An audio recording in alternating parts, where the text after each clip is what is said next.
Hello, hello, on est parti pour le jour numéro 11 et aujourd'hui on va découvrir tes concurrents.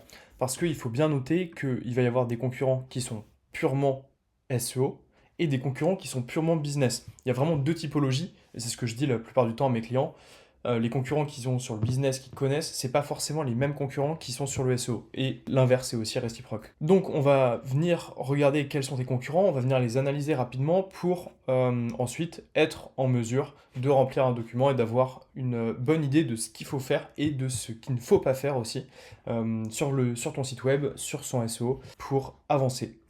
Je te passe rapidement, donc là, comme on est sur le school, tu vas avoir accès à tout ce document pour t'expliquer vraiment la problématique, ce qu'on veut voir, où on veut aller, etc. Mais la vidéo va être assez longue parce qu'il y a pas mal de contenu aujourd'hui. Ça devrait te prendre dans tous les cas une petite heure à mettre en place. Tu vois, 60 à 90 minutes à peu près, ça va dépendre du nombre de concurrents qu'on va analyser. Mais ça va être super pertinent pour toi pour avoir une idée de comment en fait analyser les sites de tes concurrents et surtout comment amener ton site à être meilleur, à reprendre des parts de marché. C'est ça qui va être super important. Donc tu vois, je t'ai mis une structure du sheet là que tu peux venir ajouter. Moi, ce que j'aime bien faire, c'est un Google Doc comme ça. Tu vois, on peut peut-être ajouter quelques informations, mais ce que je retrouve, et je vais te le détailler rapidement, c'est URL du concurrent. Je vais le remplir de toute façon au fur et à mesure. Le marché, donc si c'est français, italien, européen, etc. Les canaux d'acquisition, le nombre de domaines référents pour avoir une idée de l'autorité et des backlinks, le nombre de mots-clés positionnés, le nombre de pages positionnées pour savoir au niveau du contenu si c'est un bon concurrent SEO, avec les mots-clés dans le top 3, les mots-clés dans le top 10 en termes de nombre. Est-ce que le site a une bonne qualité d'architecture? Est-ce que le site a une bonne e-réputation? Et après, tout ce qui est abonné sur les réseaux sociaux pour avoir une visualisation de cette partie-là. Ensuite, tu peux venir ajouter typiquement type business SEO mixte, mais techniquement, on va le savoir d'un coup d'œil avec les mots-clés positionnés. Pareil, avec les pages positionnées, on va avoir une estimation de la taille. Là, c'était plus pour te donner l'ordre d'idée des informations qu'il faut qu'on ressorte implicitement. Est-ce qu'il a un blog qui est actif ou pas? Présence SEO, forcément, dernière pub du blog, point fort apparent, pertinence, note. Voilà. En gros, ce qu'on va faire pour analyser tes concurrents, c'est que tu dois forcément connaître déjà tes principaux concurrents. Donc, imaginons qu'on soit sur les bougies parfumées et que nous, on soit, hop, on va prendre un site au hasard, et que nous on soit senteur d'Olia, ce site-là, ok? Je vais juste le mettre dans le doc, comme ça, hop, nous égale senteurdolia.fr. Comme ça on a l'information et si on veut venir comparer plus tard, on pourra facilement comparer avec l'URL. Hop. Donc, sur Bougie Parfumée, on voit bien que, imaginons que tu aies des concurrents que toi tu connaisses déjà et que tu saches que, par exemple, Ava et Mail, ce site-là, ce soit ton concurrent principal, on va venir l'ajouter. Donc là c'est sur le marché FR. Là, ce sera pour marché FR aussi. Et ensuite, hop, donc ça, c'est ajouter la liste intuitive de tes concurrents. Donc, tes concurrents commerciaux qui ont la même zone de chalandise que tu connais, parce que tu connais, j'imagine, un peu ta concurrence tout de même. Ceux qui se comparent avec toi, ceux que tu surveilles, ceux que tu croises en salon, événement. Super important. Ensuite, on va faire une recherche simple, donc un peu ce que je viens de faire là. On va chercher ton produit principal. Encore une fois, c'est le produit sur lequel tu es le plus rentable, le produit que tu veux mettre en avant le plus, le produit que tu voudrais vendre le plus, et si tu devais garder qu'un produit, ce serait ce produit-là. Donc nous, on va partir sur bougie parfumée, mais ça peut être n'importe quel produit. Tu vas le taper dans Google, et donc là, en fait, tu vas déjà avoir, ici, une liste de tes meilleurs concurrents. Note les 3 à 5 premiers concurrents, et bien sûr ceux qui font pas de pub, mais tu peux aussi ajouter ceux qui font de la pub, parce que c'est des concurrents potentiellement qui sont moins focus sur le SEO, mais qui sont peut-être plus focus sur le business. Là, dans notre cas, on n'a pas de pub et on va venir prendre les sites de nos concurrents directement ici. On va prendre ces deux-là, ça suffira largement pour l'exemple. Donc là, on a une liste de 3 concurrents qui sont nos concurrents, un principal là sur le business et 2 concurrents sur le SEO directement. À partir de là, tu peux aussi regarder sur Google Shopping si tu as un e-commerce. Donc Google Shopping, ça va être la partie produit ici. Et donc là, tu vois, tu vas avoir des sites qui sont différents. Donc Ritual et Plus, Maison du Monde, Zalando, etc. etc. Donc n'hésite pas à regarder ceux par exemple qui ont le plus d'avis ici et potentiellement ceux qui arrivent dans les premiers dans les produits. Toujours intéressant d'avoir cette information-là, de pouvoir savoir qui sont les concurrents qui performent bien dans Mercant Center. Donc à partir de là, tu viens remplir ton Google Sheet. Donc tu vois, le Google Sheet, Tu le retrouveras, si tu es dans le school, tu retrouveras le Google Sheet, celui-ci, comme ça tu auras juste à créer une copie du contenu, et comme ça tu pourras faire la même chose pour tes concurrents et suivre vraiment le tuto pas à pas. Et après, si tu es sur YouTube, soit tu fais pause et tu recrées au fur et à mesure le Google Sheet en même temps, soit tu nous rejoins sur le school. Il y a 7 jours gratuits en plus, et on organise 2 lives par semaine avec Arnaud, coaching, audit de vos sites, etc. Et à côté de ça, on répond. Tu vois, je peux te montrer très rapidement, hein, mais sur le school, il y a des messages de un peu tout le monde tous les jours. Nous, on donne pas mal de tips, on a toutes les formations, nos templates, etc. Là, on est dans le SEO-1. Et du coup, on est au jour 11. On reprend rapido. Hop, donc n'hésite pas à nous rejoindre d'ailleurs. Alors, où est-ce qu'on en était? Tac, tac, tac, on en était ici. Identifier les concurrents via la recherche Google. Et donc, maintenant qu'on a fait ça, en fait, ce qui est intéressant de faire, c'est de regarder s'il n'y a pas des requêtes transactionnelles qui sont intéressantes en plus et qui peuvent nous permettre d'identifier des concurrents qu'on n'aurait pas imaginé, mais sur d'autres typologies de contenu. Donc par exemple, comment choisir bougie parfumée. Et tu vois, là on a comme avant qui ressort. Et donc le comme avant, c'est peut-être intéressant d'aller identifier aussi ce site web comme un concurrent. Parce que tu vois, il est bon en SEO sur le guide d'achat. Encore une fois, pour des articles de blog purs, on va moins avoir tendance à les mettre en tant que concurrent. Par contre, sur tout ce qui est guide d'achat comparatif, les pages qui ont vocation à générer du business derrière, typiquement meilleur plus bougie parfumée, ça peut être un bon concurrent aussi. Et surtout, ça peut nous donner, et tu vois, là c'est Yonkel et on a Adopt, mais Adopt c'est peut-être un peu plus trop généraliste. En tout cas, c'est intéressant d'avoir une vision comme ça, et surtout sur les mots-clés, tu vois, là il y a un peu trop, parfois encore visage, non, il y a un petit peu trop. Mais essaye de garder vraiment peut-être un concurrent généraliste, le meilleur, et après des concurrents qui sont spécialisés. C'est toujours mieux. Et ça d'ailleurs, on peut l'ajouter, hop, généraliste, spécialisé. Comme ça, en fait, on a l'information directement et on sait directement quelle typologie de site on a à faire. Donc, je t'ai mis quelques exemples là de mots-clés transactionnels. Pour chaque requête, donc tu verras, le mieux c'est de regarder en navigation privée, évidemment, pour avoir des résultats neutres. Cherche la requête, note les 3 premiers résultats organiques, identifie les patterns. Ensuite, tu vends des chaussures de running, je t'ai mis un exemple, hop, nous on vient de le faire. Exemple 4, tu peux utiliser Google Suggest et c'est super intéressant pour avoir une idée de la e-réputation du site web. Regarde, si je tape bougie parfumée, et là, tac, on va voir ici, tu vois, quand je me mets ici, je mets juste mon curseur, on voit pas cher, luxe, donc déjà tu as 2 idées de potentiellement des mots-clés que tu pourras aller targeter. Et là, on voit un nom de marque. Ça veut dire que pour Google et pour les utilisateurs, bougie parfumée, c'est souvent associé à Yankee Candle. Donc, Yankee Candle est un de tes principaux concurrents. Tac, tac, tac. Rituals peut-être que c'est une marque ou alors c'est juste pour les rituels, je sais pas. Et après, on a Ikea aussi. Donc là, tu as 2 idées de concurrents. Et Ikea qui est un peu trop généraliste parce qu'il y a beaucoup trop de produits, il n'y a pas que de la bougie.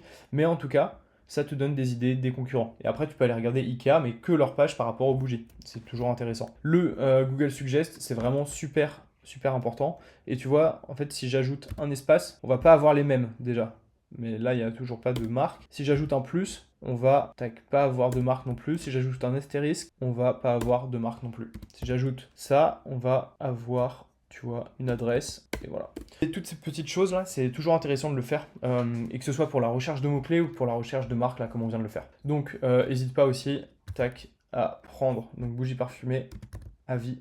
Et donc là, tac, tac, tac, bougie et senteur, avis, candlelight, Yankee Candle, Ikea. Bref, tu vois, tu as peut-être encore des idées de marques que tu peux venir ajouter dans ton Google Sheet.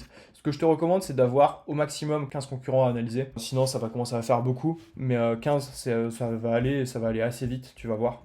Ça va aller assez vite le process qu'on a juste après. Et enfin, du coup, People Also Ask aussi. Tu vois, quand on tape donc simplement notre mot-clé, bougie parfumée, on va peut-être avoir, hop, non, on va pas trop en avoir ici par rapport aux bougies parce qu'il n'y a pas trop de questions qui se posent. Non, tu vois, on va avoir des recherches associées, mais là on va avoir des produits du coup, c'est toujours intéressant, mais on va pas avoir, hop, si on tape ça peut-être que c'est un mot-clé trop produit. Non, on va pas avoir de People Also Ask non plus. J'en teste quelques-uns, mais... Ah, voilà. Autre question. Comment avoir l'odeur du sapin de Noël? Que signifient les 4 bougies de Noël? Pourquoi 3 bougies à Noël? Et du coup, là, potentiellement, le site qui se référence comme le site pertinent pour répondre à cette question, peut-être que c'est un de tes concurrents. Voilà, c'est ça les People Also Ask. Et tu vois, quand tu cliques sur un, ça va venir t'en ajouter encore plus. Et tu vas en avoir de plus en plus. Donc, sur les questions qui sont pertinentes par rapport à ton activité, à ton produit, regarde, n'hésite pas à les ajouter directement ces concurrents, hop, ici. Il va falloir que tu vérifies donc la pertinence de chaque concurrent. Et ce qu'on va faire, c'est qu'on va regarder un peu plus en détail, en fait, tout simplement, le site web, où est-ce qu'il est visible, son SEO, etc., etc. Donc, si toi, tu es sur le marché français aussi, Ce que je te recommande de faire, c'est de prendre l'URL et d'aller directement sur mon petit outil Alloscan. Dans cette fonctionnalité, là qu'on va utiliser, elle est gratuite. Hop, tu vas rechercher ici dans Site Explorer. Et donc là, on voit que c'est un site qui est bien présent sur le marché français. Il a 3900 positions pour 458 pages. Et donc ça, on va venir le noter. Hop, tu vois ici, 3900 mots-clés positionnés pour 438 pages. C'était ça, je crois, 458. Hop, pour 458 pages.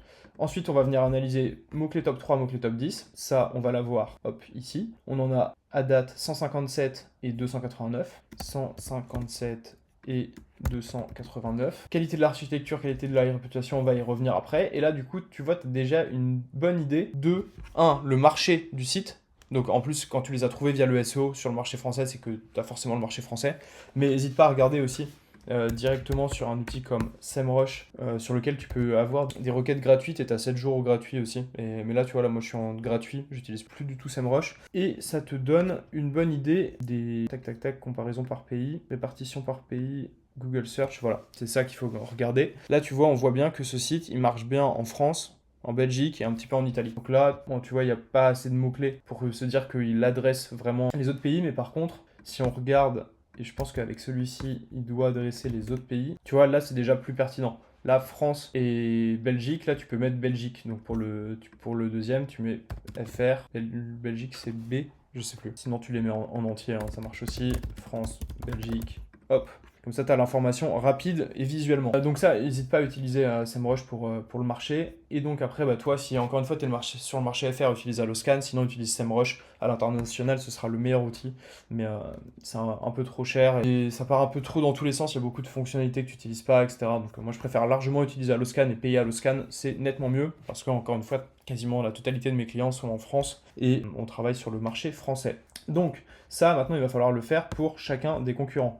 Je vais te le faire rapidement pour deux, comme ça on va pouvoir sortir quelques insights, en plus c'est toujours intéressant. Là il a 17 800 et 2300, alors 17 800 et 2300. Mais là du coup on a tendance à se dire, comme il a beaucoup de mots-clés, beaucoup de pages, peut-être qu'il fait plus que des bougies, et tu vois il y a parfum d'ambiance, cadeau, coffret cadeau, set de bougies, mais il est quand même très bougie, de ce qu'on voit, c'est quand même très très bougie, parce que là tu vois les parfums d'ambiance, diffuseurs, huiles essentielles, ça va un petit peu plus loin, c'est pour ça qu'il a un peu plus de mots-clés, mais ça reste quand même spécialisé, donc on va pouvoir le garder en spécialisé, tac, spécialisé. Et du coup, le premier, si on va sur le site, et c'est comme ça qu'on va se rendre compte, est-ce qu'il est spécialisé? Lui, tu vois, il est bougie, diffuseur, parfum, voiture. Il est assez spécialisé aussi. On va pouvoir le garder en spécialisé également. Spécialisé. Hop, donc là, on a déjà des bonnes idées. Et maintenant, on va voir top 3, top 10. Hop, pour celui-ci. Et donc, à date, 1371. Et le deuxième, c'est 2678. 2678. Donc là, on a déjà une bonne tendance qui se dégage. Et on a tendance à se dire que, idéalement, ce site-là, il va falloir aller récupérer des positions et regarder ces mots-clés parce qu'il a l'air très très très très pertinent. Ensuite, ce qu'on peut regarder, c'est au niveau de la qualité de l'architecture. Toujours intéressant, donc tac, je vais reprendre les deux sites. Et en fait, le but, c'est déjà de se dire, ok, un site qui se positionne sur beaucoup de mots-clés et potentiellement on peut faire un ratio, ça divisé par ça, et du coup, on va faire la même chose ici, ça divisé par ça. Tu vois, le premier, on voit qu'il se positionne sur 8 mots-clés par page, alors que le second, donc celui-ci, se positionne sur 7 mots-clés par page. Donc on a tendance à se dire que le référencement est un petit peu meilleur ici, donc il y a peut-être une légère meilleure architecture et autorité, etc. Mais c'est aussi parce qu'il a moins de pages. Forcément, mais du coup les deux restent bons et les deux doivent avoir une bonne architecture. Si on regarde, tu vois, ça me paraît pas mal du tout. Tu vas avoir des collections fleuries, boisées, etc. Tu vas avoir collection toutes les bougies. Après, tu vas avoir collection toutes les bougies boisées, non. Aussi, c'est pas mal. Tu vois, là, par contre, quelque chose, juste rapidement, quelque chose qui va me manquer, c'est des sous-collections pour les bougies. Tu peux avoir des sous-collections...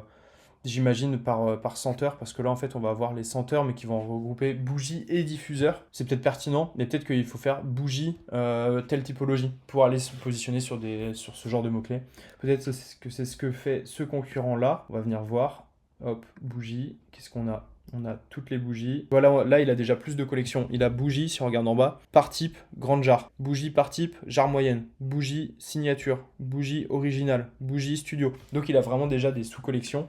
Et normalement, j'imagine que, tu vois, ici, on a donc les sous-collections de bougies. Donc là, ça fait des filtres directement, mais ça pourrait être des sous-collections avec des vraies URL, ce sera encore mieux. Bougies fruitées, bougies agrumes, bougies non. C'est pas trop mal au niveau de l'architecture, on pourra un peu améliorer, mais c'est déjà pas trop mal. Donc là, ce qu'on va mettre, c'est architecture. Ce que je te recommande de mettre, c'est meilleur. En gros, si c'est le meilleur concurrent, bon ou mauvais, quelque chose comme ça, tu vois.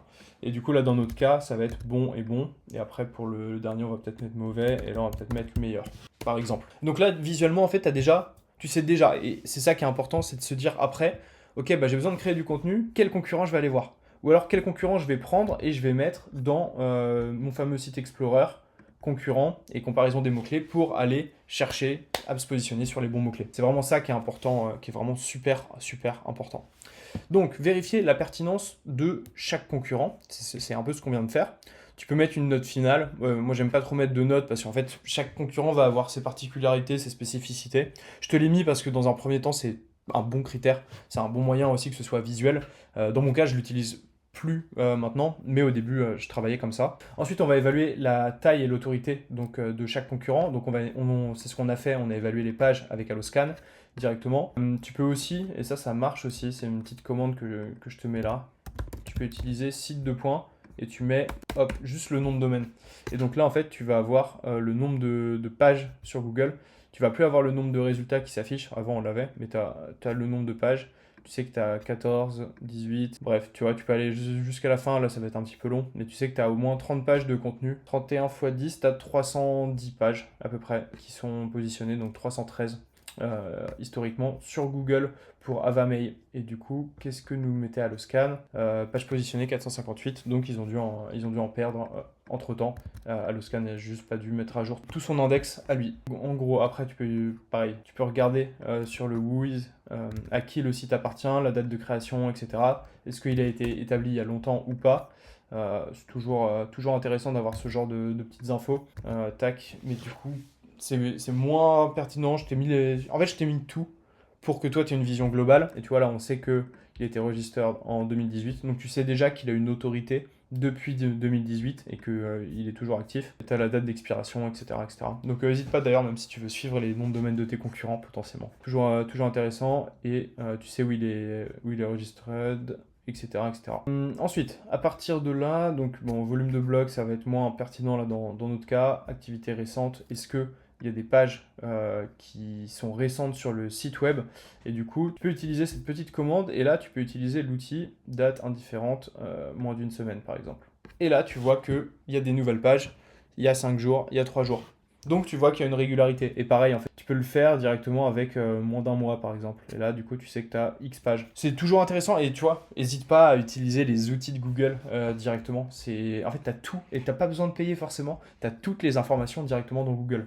Et ça, c'est super cool. Donc là, tu peux faire une première observation des forces et des faiblesses que je t'invite à ajouter. C'est de regarder la qualité de la e-réputation. Donc, qualité de la e-réputation, je vais reprendre un des deux sites. Hop. Tu vois, si on tape juste ça dans Google, on va avoir le fameux Trustpilot, sinon tu tapes avis en plus. Et donc là, on va avoir 279, 4,5. Et donc, tu peux venir ajouter ici que qualité et réputation, très bonne. Et après, tu peux même, si tu veux détailler un peu plus, tu peux même ajouter donc 279 avis, 4,5, etc. Là, dans mon cas, je vais pas pousser plus que ça. En fait, je vais juste me noter que c'est un très bon concurrent sur les réputations et comme ça, j'y reviendrai quand je ferai mon audit vraiment plus poussé sur les réputations. Est-ce que les avis on répond à tous les avis? Est-ce qu'il y a un GMB, etc. Ça me permettra directement d'avoir plus d'infos. Mais là, dans un premier temps, c'est pas ce qu'on va regarder. Tu vois, par exemple, ils n'ont pas de Google My Business. Il y a peut-être quelque chose à faire sur cette partie-là, sur la réputation. Bref, ça, on y reviendra. Et du coup, faut le faire pour chacun des concurrents. C'était quoi? C'était Yankee Candle, exactement. Et Yankee Candle, tu vois, on met avis. On n'a pas de Trustpilot. Non, My Jolly Candle. Ah, on va pas avoir. C'est marrant. Yankee Candles. Du coup, c'est lequel? Alors attends, je vais juste reprendre le site. Hop. Et là, tu vois que on n'a pas une très très bonne note. Donc là, par exemple, celui-ci, 42 avis, 2 notes, il y a un problème. Donc là, potentiellement, e-réputation mauvaise. Et donc pareil, on ira voir pourquoi, on ira voir comment on peut peut-être récupérer une partie de leurs utilisateurs. Et après, donc dernier point, ce qui va être intéressant de faire, c'est d'aller voir rapidement leurs canaux. Mais ça, les canaux d'acquisition, tu vois, ça va être le gros sujet qu'on a là, canaux d'acquisition des concurrents, donc dans la journée de demain. On termine rapidement ici. Hop, qu'est-ce qu'on avait juste après? Prendre des screenshots de référence, toujours intéressant, et du coup valider le nombre final de concurrents. Dans ce que je te disais, c'est 15 max, et en fait, au fur et à mesure, tu vois, tu peux même mettre un peu de couleur, comme ça ce sera nettement plus visuel. Et là, tu sais que ici, ces concurrents-là, ils sont bons sur l'architecture, que là, il est très mauvais ici sur cette partie. Et en fait, au fur et à mesure, tu vas facilement affiner, ok, quels sont les meilleurs concurrents, sur quel sujet, autorité, backlink, côté technique, etc. Pareil, tu peux faire des petits audits page speed, Lighthouse, tu peux faire des petits audits Screaming Frog directement de tes concurrents. Une fois que tu as sélectionné quels sont les meilleurs concurrents, tu fais des petits audits pour savoir comment ils ont fait leur site. Et en fait, à partir de là, ça va te donner une meilleure image de ce que toi aussi tu dois faire. Donc hop, maintenant qu'on a fait ça, prendre des screenshots de référence, c'est toujours intéressant. Surtout, en fait, comme tu te rends sur les sites de tes concurrents, c'est toujours intéressant si tu vois des choses qui sont cool, qui sont stylées, qui te donnent des idées. Tu vois, par exemple, tu aimes bien le Black Friday, ce qu'ils ont fait, ou tu te dis qu'il y a un élément qui est cool. Bon, là, leur homepage, elle est horrible. Mais par exemple, tu vois, sur les pages avec les filtres, ce qu'on voyait tout à l'heure, c'est les bougies avec ça. Peut-être que ça, tu te dis, ok, c'est très pertinent, let's go, je vais capture d'écran, et je fais une capture d'écran de cette partie-là. Tu mets des petites annotations, comme quoi c'est pertinent, comme quoi il faut que tu fasses pareil. Et comme ça, en fait, au fur et à mesure, tu vas aussi avoir des insights en plus et des idées de ce sur quoi il faut que tu travailles en plus. Et après, n'hésite pas à ajouter donc, les pages clés aussi. Si tu as des URL spécifiques qui t'ont plu ou qui génèrent du trafic fort, par exemple, si on reprend Yankee Candle dans Site Overview, on va peut-être se dire, ok, c'est quoi ses meilleures pages? Ok, sa meilleure page, c'est Bougie qui lui rapporte le plus de mots-clés et le plus de trafic. Donc, je vais prendre cette URL parce que c'est meilleure URL. Et tu vois, on va venir ajouter meilleure URL. N'ajoute pas la homepage parce que tu l'as déjà. C'est souvent, dans tous les cas, la homepage qui se positionne. Mais là, ça te donne une bonne idée de ce qui va marcher. Et tu vois, tu as une vraie différence, tu as un vrai gap entre ici et là. Donc, c'est vraiment une URL qu'il va falloir que tu analyses et sur laquelle il va falloir que tu travailles aussi chez toi. Et à partir de là, tu peux classifier un niveau de menace. Une fois que tu as fait ça en fait pour tous tes concurrents, tu as fait tout ça, que tu as tes couleurs, etc., tu vas savoir quels concurrents sont les plus grosses menaces pour toi actuellement dans le référencement et sur le web en fait. Et à partir de là, tu peux venir piocher chez chacun des concurrents les bonnes pratiques, les appliquer sur ton site et voir ce qui est le plus important aussi à travailler. Sachant qu'on va venir remplir la prochaine journée, donc dans la prochaine vidéo, les meilleurs canaux et on va venir voir aussi toute la partie autorité, domaine référent, etc. etc. Et d'ailleurs, dernier point que j'ai pas noté ici, mais qui est dans le doc, c'est les domaines référents. Pour avoir une idée de l'autorité, c'est toujours cool de le faire. Tu vois, ça va pas te prendre beaucoup de temps en plus. Et en gros, on va prendre donc Majestic toujours. On va mettre, donc encore une fois, hop, le nom de domaine. Et donc là, en fait, tu vas savoir que tu as 48 000 backlinks, mais que seulement 203 sites web différents qui font des liens vers My Yankee Candle. Donc, ça veut dire, en tout cas en .fr, donc ça veut dire que toi, pour avoir à minima une meilleure autorité que Yankee Candle, faut que tu aies plus de 203 sites qui parlent de toi. Et donc là, tu viens remplir que Yankee Candle, c'est 203 domaines référents. Et potentiellement, tu peux le faire aussi. Je crois que tu es limité à 2 ou 3, je sais plus, par jour sur Majestic en gratuit. Tu vois, j'ai fait n'importe quoi. Là, j'ai fait sur l'URL. Faut vraiment que tu le fasses au niveau du domaine racine. Et du coup, c'est bien 2 par jour en gratuit que tu as. Mais du coup, on va noter qu'on en a 207 vers la homepage. Et tu dois en avoir un peu plus au global. Donc, fais pas l'erreur. Ou sinon, il faudra que tu reviennes dessus. Tac. Et comme ça, tu as une bonne idée au niveau de la e-réputation, enfin pas de la e-réputation, au niveau de l'autorité, vraiment, de quel site a le plus de domaines référents, a le plus de JSO qui gravitent sur son site. Voilà, on a fait donc le jour 11 avec toute la visibilité sur tes concurrents. Demain, on va passer aux canaux d'acquisition de tes concurrents pour aller vraiment plus voir les sources et là où ils sont bons, là où ils sont meilleurs que toi et potentiellement avoir une idée des axes qu'il faut que tu développes en plus de ton référencement ou véritablement ton référencement pour aller chercher de la clientèle et voir ce qui marche, en fait, tout simplement, pour aller adresser ton marché. J'espère que la vidéo t'a plu. Si tu es sur le Skool, n'hésite pas à suivre l'ensemble, à récupérer. Je vais t'ajouter à la fois la vidéo et à la fois du Google Sheet directement ici.